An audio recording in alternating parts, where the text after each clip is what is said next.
Tudo bem, pessoal? Bem-vindos ao Time to Talk by LM, o nosso programa que está abrindo, 2020. E hoje tenho muita alegria, de trazer para vocês um empreendedor nato, que é o Rogério Baum. E antes de falar para vocês um pouquinho da história dele, eu queria relatar para vocês que eu chamei o Rogério aqui para essa entrevista através de uma amiga minha, que falou muito bem da história dele, empreendedora, que é o fundamento do nosso canal. E para surpresa, eu e o Rogério já nos conhecíamos referente à empresa que ele tem, que ele é presidente da Tempos Consultoria e também ele faz parte do Conselho Federal de Administração. Ele também é professor, é escritor, é consultor empresarial, certo? E agora falar para vocês, voltando, eu sou perita contábil, vocês sabem, e todo perito contábil precisa de um sistema de cartão de ponto. E vejam só, a Tempos Consultoria efetuava esse programa e era o melhor programa dos peritos contábeis. Não é porque o Rogério está aqui, eu estava falando para ele. E quando o Rogério falou para mim, que acho que foi 2002, Rogério, por aí, ele disse assim: não estou mais trabalhando com essa parte de ponto. Nossa, a gente ficou sem pai nem mãe, Mas fiquei muito feliz de saber que a empresa do Rogério, ela se transformou, Então isso que a gente vai ver agora nesse segmento empreendedor. Então bem-vindo, Rogério, ao nosso canal. Muito obrigado. Uma satisfação. Cláudia, eu fiquei muito feliz também de te reencontrar depois de tanto tempo. E é verdade, a Tempos começou lá em 1989. Então ela está fazendo esse ano 31 anos. Eu comecei a trabalhar com 13 anos. Não é nenhuma história triste de alguém que tinha necessidade. Foram oportunidades. Perto da minha casa tinha uma empresa de sistemas e eu ganhei um computador da minha mãe, na época, um microcomputador. E eu passava parte das minhas tardes lá naquela loja. Sim. E com o passar do tempo, comecei a fazer cursos na área, comecei a desenvolver sistemas e quando eu tinha 19 anos, montei a Tempos. A Tempos era uma empresa que se dedicava para ensinar pessoas a lidarem com o computador. Eu tinha 13, 14, 15, 16 anos, trabalhei numa empresa durante um período, depois montei a Tempos e a gente ensinava as pessoas a trabalhar com o computador. A partir de um certo ponto eu comecei a desenvolver sistemas e vender esses sistemas. O sistema que tu chegaste a conhecer, que era o programa de cartão ponto, a gente teve durante uns 5 anos, eu cheguei a ter 800, 900 clientes no Brasil, em todos os estados, e a gente, a partir de um momento que foi necessário fazer uma grande transformação em plataforma e tudo mais, a gente acabou optando por não trabalhar mais nesse segmento. E o mercado acabou me chamando para a área de consultoria. Então, desde 2000, 2002... eu entrei muito fortemente nessa questão de consultoria, planejamento estratégico, sucessão dentro das empresas, preparando as pessoas dentro das empresas para assumirem os seus cargos. Então é uma coisa que naturalmente foi acontecendo.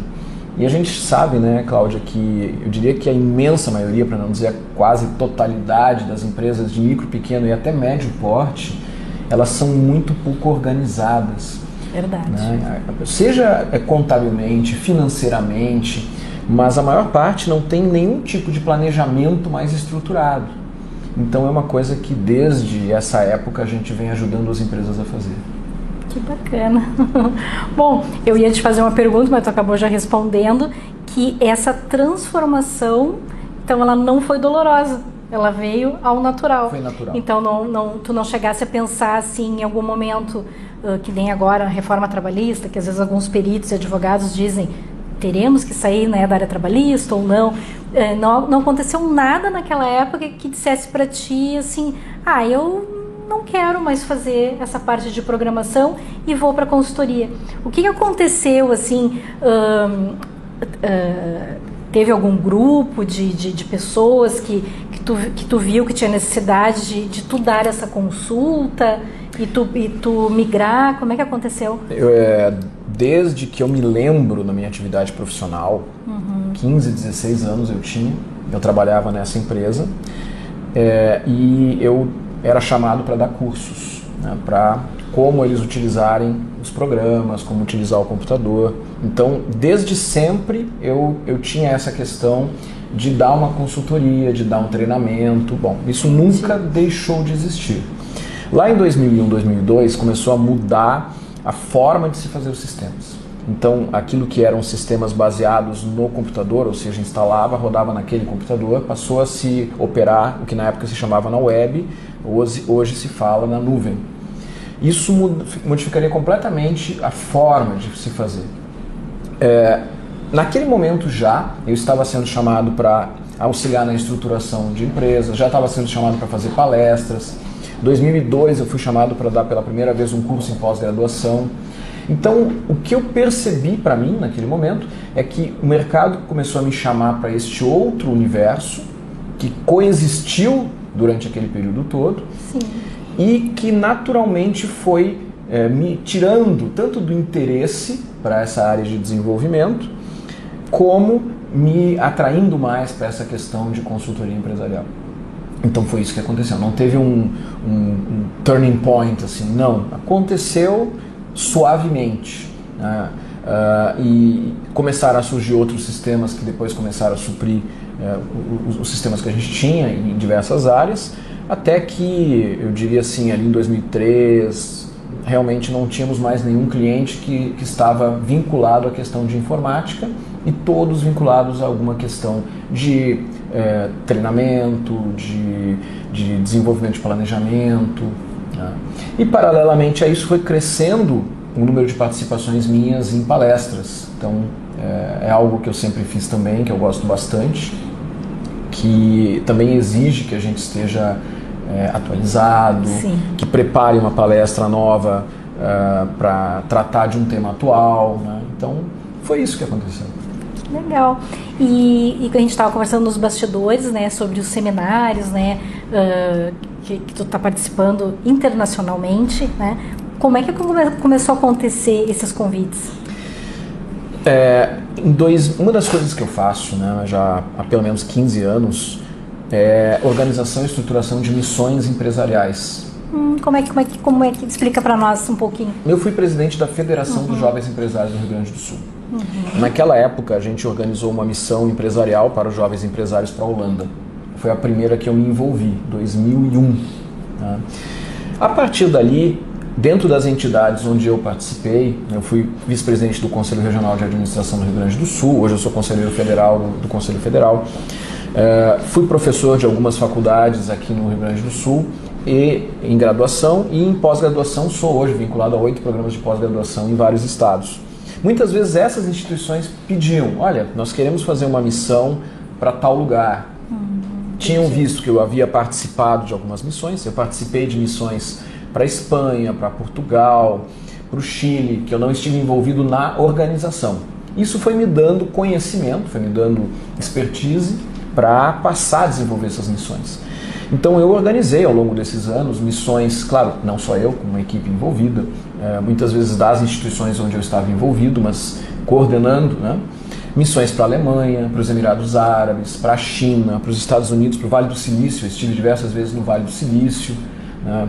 A Singularity University, que é uma das referências mundiais de inovação e empreendedorismo, eu fiz um workshop, participei de um workshop lá na Singularity. Que máximo! No Canadá, a gente organizou diversas missões para o Canadá. Então, em função disso, começaram a surgir convites para mim participar de eventos fora do Brasil, fazendo palestras. E é voltado para o público internacional ou para brasileiros lá? Os dois casos. Os dois casos. Por exemplo, agora no dia 20 de março de 2020, onde nós estamos, vai iniciar um seminário em San Salvador, na cidade capital de El Salvador, onde eu fui convidado para fazer uma palestra para um congresso que eles têm lá em El Salvador, que acontece todos os anos, onde eu já estive em 2016, falando para empresários, administradores, estudantes lá da região. Esse ano, o tema que eu vou falar é o coaching nas organizações, de que forma isso pode ser favorável para uma organização e tal. E também, na sequência, eu vou fazer 2 palestras. Uma para os professores da Universidade Andrés Bello, que é a maior universidade lá de El Salvador, e na sequência um workshop para os estudantes, falando sobre carreira, desenvolvimento, esse tipo de situação. E em alguns casos eu participei de seminários internacionais realizados por brasileiros fora do Brasil. Então, já fiz palestra na Alemanha, já fiz palestra na China dentro de um processo de uma missão que a gente estava lá. Então, são coisas que vão acontecendo, né? Bem bacana. Bom, e referente a todas essas tuas viagens, seminários, estudos, né? Então, tu tem uma visão bem internacional mesmo, né?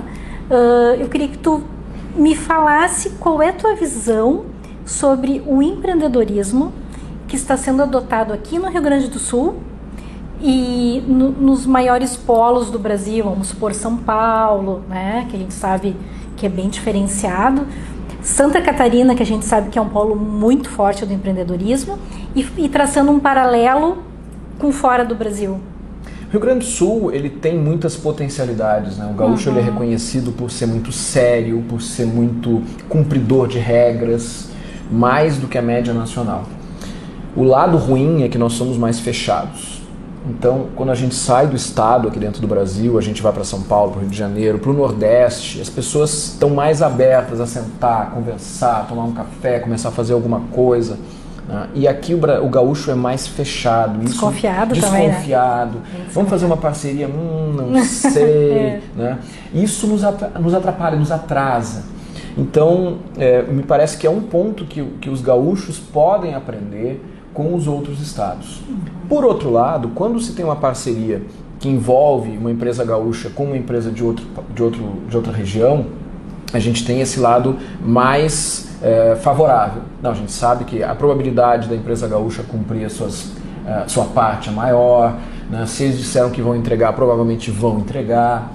Então, eu acredito que a gente pode aproveitar esse nosso lado bom em desenvolver as coisas e, por outro lado, crescer nessa questão de relacionamento, que é o que falta um pouco. O gaúcho é muitas vezes na ponta de faca, né? Muito briguento, é menos de conversar, de tentar harmonizar as coisas. Isso é uma autocrítica também para mim, né? Mas então, o que a gente percebe. Então, tu achas que a gente consegue até as boas parcerias pelo comprometimento do gaúcho? O gaúcho é muito comprometido e isso é um diferencial. Né?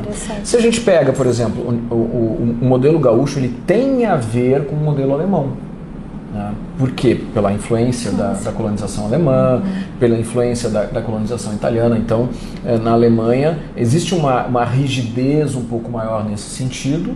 Eles são extremamente eficazes no cumprimento das regras, no planejamento. Então, nós somos um pouco mais desenvolvidos nessa área. Por outro lado, o alemão ele também não é bom de relacionamento. Ele tem esse lado mais turrão, mais briguento, que é o lado que nós gaúchos, eu sou gaúcho, nascido, criado em Porto Alegre, então, ok, estou fazendo uma autocrítica, né? A gente tem isso. Tem. Não, realmente. E a parte internacional, né? Como é que está esse empreendedorismo? Estados Unidos, Holanda, né? Que tu bem comentasse, China... essa parte também das startups, aceleradoras. Queria que tu falasse um pouquinho desse mundo para nós. Eu acho que a gente precisa entender uma coisa. A startup é uma empresa que está nascendo, né, de uma forma um pouco diferente, mas ela é uma microempresa a rigor. Então ela passa por uma série de problemas que as microempresas passam, que as empresas passam quando estão nascendo.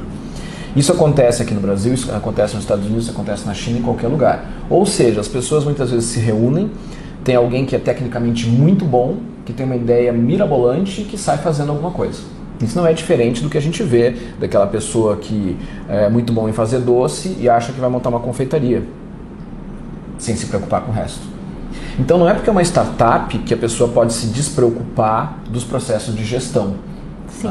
Eu vou ter que ter alguém no meu entorno que entenda de finanças, que entenda de marketing, que entenda de alguma outra coisa. Isso é natural.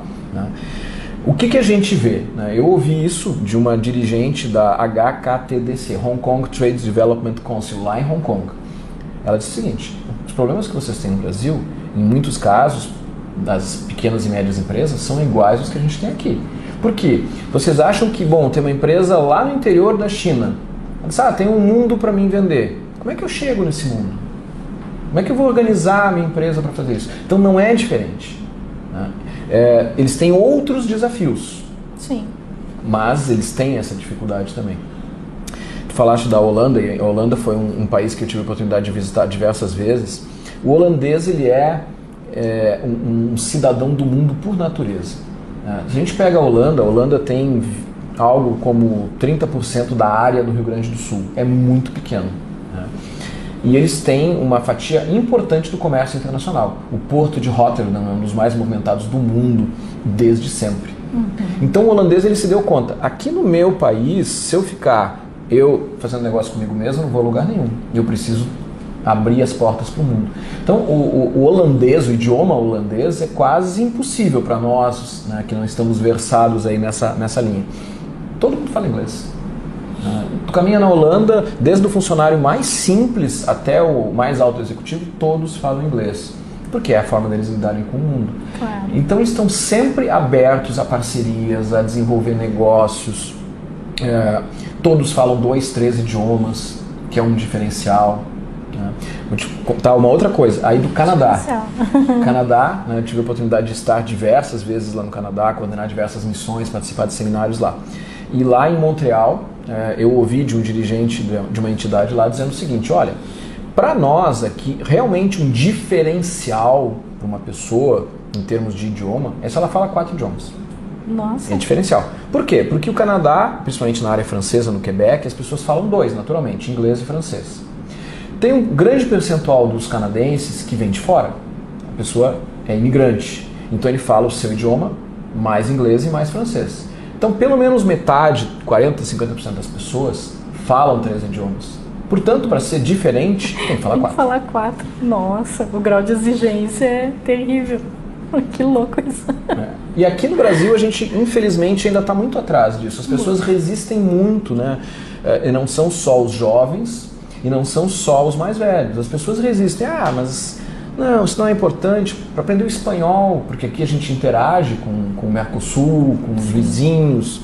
É um diferencial eu fazer uma conversa com alguém, um possível parceiro que está aqui do lado, tentando me expressar no idioma dele, tentando entender o que ele está falando, ou então me manter, não, eu estou no Brasil, eu só vou falar português.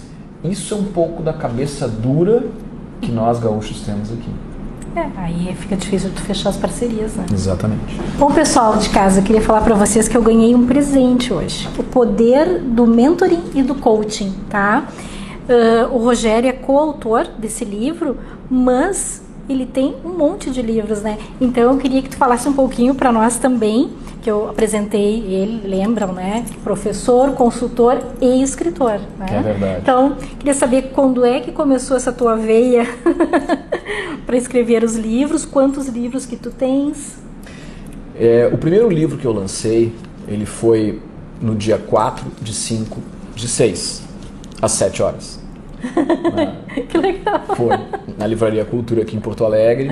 Destino Sucesso, Grandes Vitórias nas Pequenas Batalhas. É um livro que trata sobre gestão de pequenos negócios. Então na época, eu já atuava como consultor.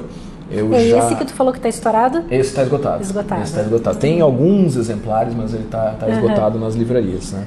Esse livro, ele foi escrito baseado na experiência de clientes, na minha experiência como professor. Eu já era professor de graduação e pós-graduação, já tinha sido presidente da Federação dos Jovens Empresários, já tinha viajado por uns 10 países na época. Então, reunindo um pouco disso tudo, eu escrevi esse livro. Depois disso, eu fiquei uns 5 anos sem escrever, mas com muita coceira para escrever, né? E recebi um convite há uns 10 anos atrás para retomar isso, e retomei, né? Então, hoje eu tenho nas livrarias 7 livros, tem mais 2 que estão certos, que vão ser lançados em São Paulo este ano, e mais um que está em fase de desenvolvimento, que estamos escrevendo, e que logo vai estar disponível para ser vendido. É uma coisa muito bacana, porque é uma forma da gente compartilhar as nossas crenças, Sim. a vivência, as experiências, né? O que a gente teve condições de aprender com os outros. E o livro, ao contrário do que muitas pessoas pensam, ele não está em extinção. Ele muda o seu formato.